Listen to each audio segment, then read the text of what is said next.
ತಿರುಪತಿ ಲಡ್ಡು ಅಪವಿತ್ರವಾಗಿದೆ ಎಂಬ ಒಂದೇ ಕಾರಣಕ್ಕೆ ತಿರುಪತಿ ಲಡ್ಡುವಿನ ಪ್ರಸಾದ ಸ್ವೀಕಾರ ಮಾಡೋದ್ರಲ್ಲಿ ಏನಾದರೂ ವ್ಯತ್ಯಯ ಆಗಿದ್ಯಾ, ಬೇಡಿಕೆ ಕುಂದಿದ್ಯಾ? ಈ ಪ್ರಶ್ನೆ ಎಲ್ಲರನ್ನ ಕೂಡ ಕಾಡಿತ್ತು. ಆದರೆ ಅಂಥದ್ದೇನೂ ಆಗಿಲ್ಲ. ಆರೋಪ ಪ್ರತ್ಯಾರೋಪಗಳು ಭಕ್ತರ ಮೇಲೆ ಹೆಚ್ಚಿನ ಪ್ರಭಾವ ಬೀರಿಲ್ಲ. ಲಡ್ಡು ತಯಾರಿಯಲ್ಲಿ ಅಪಚಾರ ನಡೆದಿದೆ ಎಂಬ ಆರೋಪಗಳ ನಡುವೆಯೂ ತಿಮ್ಮಪ್ಪನ ಪ್ರಸಾದವನ್ನ ಪರಮ ಪವಿತ್ರ ಅಂತಾನೆ ಭಕ್ತರು ಪರಿಗಣಿಸ್ತಾ ಇದ್ದಾರೆ. ಲಡ್ಡುಗೆ ಎಂದಿನಂತೆ ಬೇಡಿಕೆ ಇದೆ.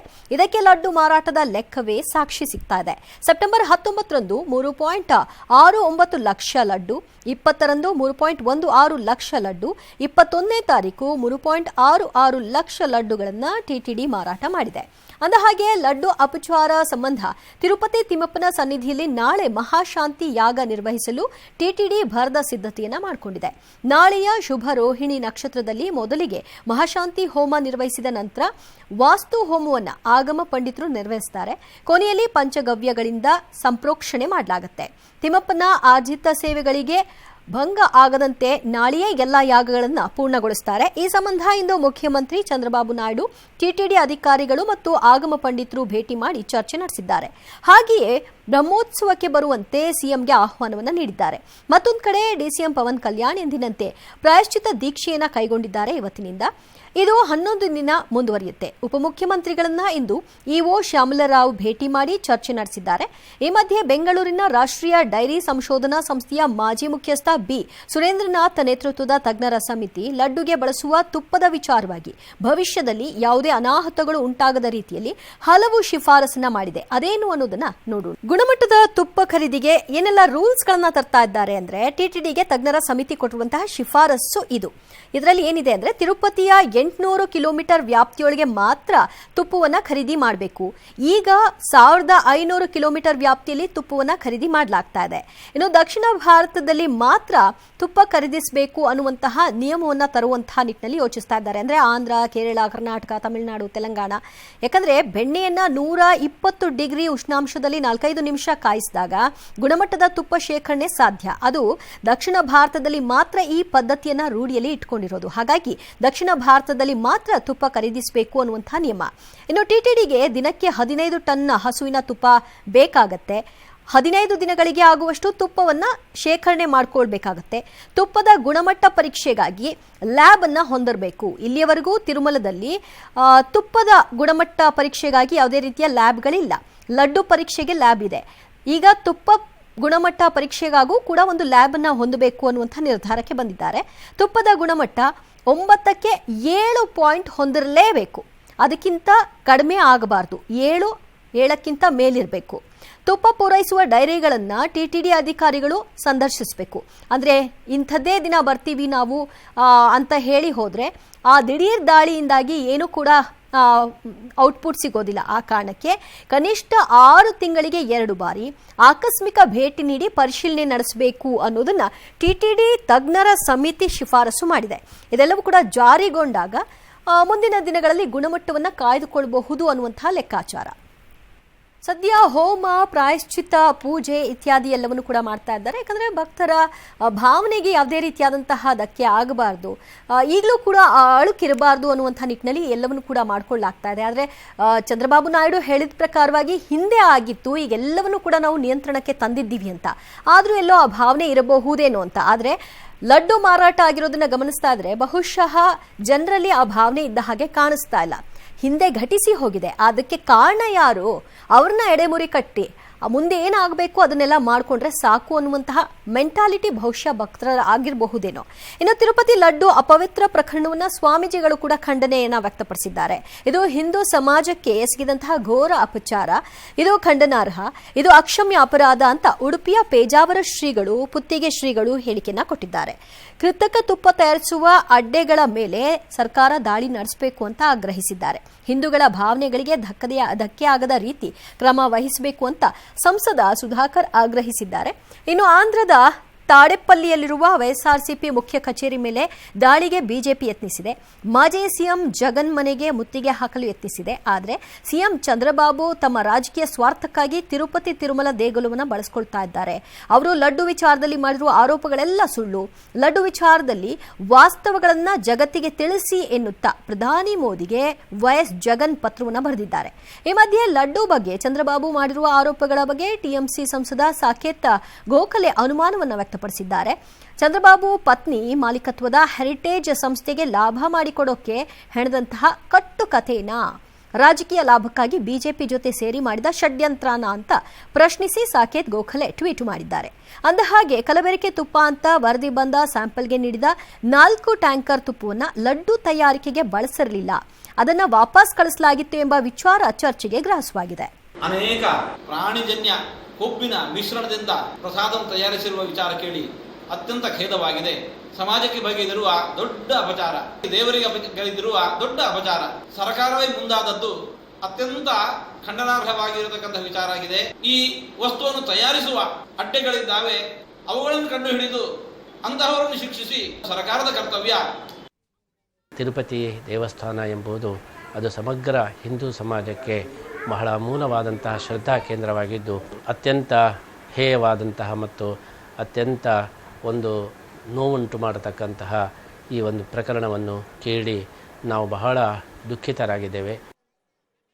ಈ ದೇಶದ ಬಹುಸಂಖ್ಯಾತ ಹಿಂದೂಗಳ ಭಾವನೆಗಳಿಗೆ ಧಕ್ಕೆ ಆಗದಿರ, ಅವರ ಆಚಾರ ವಿಚಾರಗಳಿಗೆ ಧಕ್ಕೆ ಆಗದಿರ ಸುಸೂತ್ರವಾಗಿ ಆರೋಗ್ಯಯುಕ್ತವಾಗಿ ಪ್ರಸಾದಗಳು ಕೊಡಬೇಕಾಗ್ತದೆ ಆಯಾ ದೇವಸ್ಥಾನಗಳಲ್ಲಿ. ತಿರುಪತಿ ತಿರುಮಲ ದೇಗುಲದ ಲಡ್ಡು ಅಪವಿತ್ರ ವಿಚಾರದಲ್ಲಿ ಜೋರು ರಾಜಕೀಯ ಚರ್ಚೆ, ಮಾತುಕತೆ ಎಲ್ಲವೂ ಆಗ್ತಾ ಇದೆ. ತೆಲುಗು ದೇಶಂ ತಮ್ಮ ಆರೋಪ ನಿಜ ಅಂತಿದ್ರೆ ವೈಎಸ್ಆರ್ಸಿಪಿ ಮಾತ್ರ ತಳ್ಳಿ ಹಾಕ್ತಿದೆ.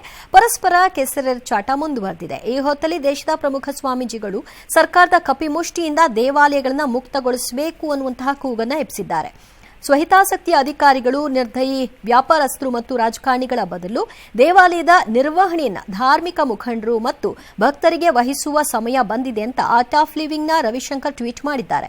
ಇಶಾ ಫೌಂಡೇಶನ್ನ ಸದ್ಗುರು ಜಗ್ಗಿ ವಾಸುದೇವ್ ಕೂಡ ದೇವಾಲಯಗಳು ಭಕ್ತರಿಂದ ನಡೆಯಬೇಕೇ ಹೊರತು ಸರ್ಕಾರಗಳಿಂದಲ್ಲ. ಎಲ್ಲಿ ಭಕ್ತಿ ಇಲ್ಲ ಅಲ್ಲಿ ಪಾವಿತ್ರತೆ ಇರುವುದಿಲ್ಲ. ಹಿಂದೂ ದೇವಾಲಯಗಳನ್ನ ಧರ್ಮನಿಷ್ಠ ಹಿಂದೂಗಳು ಮುನ್ನಡೆಸಬೇಕು ಅಂತ ಟ್ವೀಟ್ ಮೂಲಕ ಕರೆ ಕೊಟ್ಟಿದ್ದಾರೆ. ಬರೀ ಇವರು ಮಾತ್ರವಲ್ಲ, ಉಡುಪಿಯ ಪೇಜಾವರ ಶ್ರೀಗಳು, ಪುತ್ತಿಗೆ ಮಠದ ಶ್ರೀಗಳು ಕೂಡ ಧ್ವನಿಗೂಡಿಸಿದ್ದಾರೆ. ಸನಾತನ ಧರ್ಮದ ರಕ್ಷಣೆಗಾಗಿ ರಾಷ್ಟ್ರಮಟ್ಟದಲ್ಲಿ ಮಂಡಳಿ ರಚಿಸಬೇಕು, ಸಂತರ ಪೀಠಾಧಿಪತಿಗಳ ನೇತೃತ್ವದ ಮಾರ್ಗದರ್ಶಕ ಮಂಡಳಿ ರಚಿಸಬೇಕು ಅನ್ನೋದು ಅವರ ಒತ್ತಾಯ. ಶ್ರದ್ಧಾ ಕೇಂದ್ರಗಳು ಅದು ಸರ್ಕಾರದ ಕೈಯಲ್ಲಿ ಇರತಕ್ಕದ್ದಲ್ಲ, ಹಿಂದೂ ಸಂಸ್ಥೆಗಳ ಕೈಯಲ್ಲಿ ಇರಬೇಕಾದದ್ದು. ಸರ್ವೋಚ್ಚ ನ್ಯಾಯಾಲಯದ ತೀರ್ಪು ತಡ ಮಾಡದೆ ಸರ್ಕಾರದ ಸ್ವಾಧೀನದಿಂದ ವಿಮುಕ್ತಗೊಳಿಸಿ ಅದನ್ನು ಸಾರ್ವಜನಿಕ ಹಿಂದೂಗಳ ಸಂಸ್ಥೆಗೆ ನೀಡಬೇಕಾದದ್ದು ಅತ್ಯಗತ್ಯ.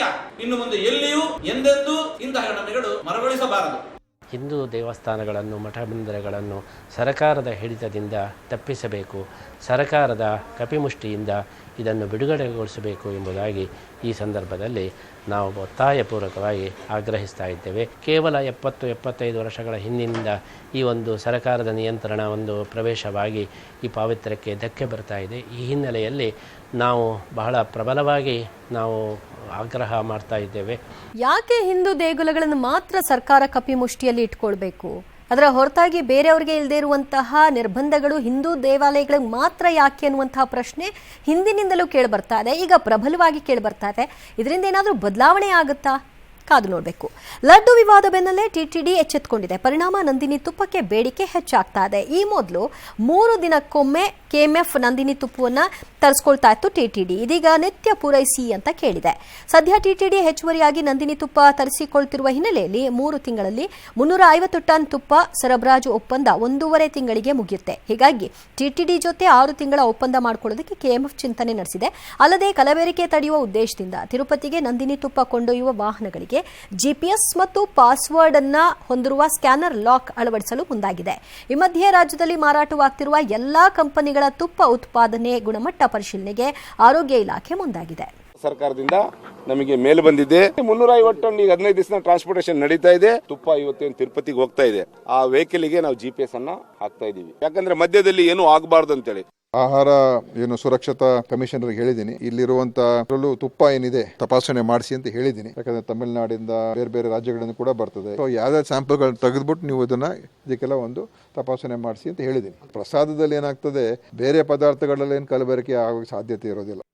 ಒಬ್ಬರಿಗೆ ಒಳ್ಳೇದಾಗ್ತಾ ಇದೆ, ಒಬ್ಬರಿಗೆ ಹೆಸರು ಬರ್ತಾ ಇದೆ ಅಂದಾಗ ಅವರ ಕಾಲು ಎಳೆಯೋದು, ಅವ್ರಿಗೆ ಕೆಟ್ಟ ಹೆಸರು ತರೋದು, ಕಳಂಕ ತರುವಂತಹ ಪ್ರಯತ್ನಗಳನ್ನ ಯಾರಾದರೂ ನಡೆಸೋದಕ್ಕೆ ಚಾನ್ಸಸ್ ಇರುತ್ತೆ. ಹಾಗಾಗಿ ನಂದಿನಿ KMF ಆದಷ್ಟು ಎಚ್ಚರದಿಂದ ಈ ವಿಷಯದಲ್ಲಿ ಇರಬೇಕಾಗತ್ತೆ. ಯಾಕಂದ್ರೆ ಎಲ್ಲರ ಕಣ್ಣು ಕೂಡ ಈಗ ನಂದಿನಿ ಮೇಲೆ ಇದೆ. ಎಲ್ಲರೂ ಕೂಡ ನಂದಿನಿನ ಹಾಡಿ ಹೊಗಳ್ತಾ ಇರೋದ್ರಿಂದ ಇದಕ್ಕೆ ಡ್ಯಾಮೇಜ್ ತರಬೇಕು ಅನ್ನುವಂತಹ ಕೆಟ್ಟ ಮನಸ್ಸುಗಳು ಕೂಡ ಆಕ್ಟಿವ್ ಆಗಿರೋದಕ್ಕೆ ಸಾಧ್ಯತೆ ಇರುತ್ತೆ. ಹಾಗಾಗಿ ಆದಷ್ಟು ಬೇಗ ಅದಕ್ಕೆ ಬೇಕಾದಂತಹ ತಯಾರಿಗಳನ್ನ ಮಾಡ್ಕೊಳ್ತೀವಿ ಅಂದಿದ್ದಾರೆ.